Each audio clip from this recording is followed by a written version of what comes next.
Salut à tous et bienvenue sur la chaîne Le Sport en Bref. Dans l'actualité dernièrement, vous avez sûrement entendu parler du drame de Furiani et justement dans cette vidéo, on va voir ce qu'il en est. Juste avant de commencer, j'en profite pour vous dire que si vous aimez les histoires sportives, n'hésitez pas à vous abonner à la chaîne pour ne rien louper.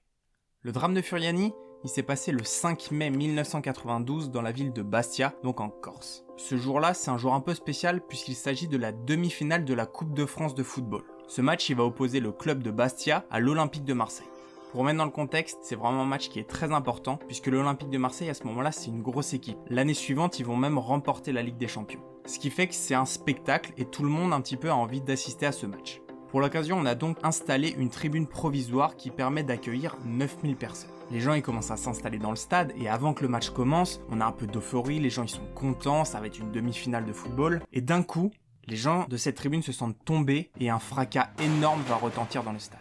À ce moment-là, c'est cette tribune provisoire qui vient de s'écrouler. On a donc des gens qui vont réussir un petit peu à s'extirper des décombres, mais la grande majorité va rester bloquée. Il y a tellement de victimes qui vont être prises dans cette chute que les joueurs eux-mêmes vont sortir des vestiaires pour porter aide et secours à toutes les personnes qui pourraient en avoir besoin. Ce qui fait qu'au total, sur ce drame, on a eu 19 morts et 2357 blessés. Mais au-delà de ces deux chiffres, on a surtout des familles qui sont brisées, des personnes qui deviennent handicapées et des personnes qui sont également traumatisées. Ce qui fait qu'aujourd'hui, le drame de Furiani est considéré comme la pire catastrophe de l'histoire du sport français. Et c'est exactement pour cette raison que le 5 mai, aucun événement sportif n'a lieu en France afin de rendre hommage aux victimes du drame de Furiani. Le 5 mai 1992, une tribune provisoire s'est donc effondrée dans un stade de football, coûtant la vie à une vingtaine de personnes.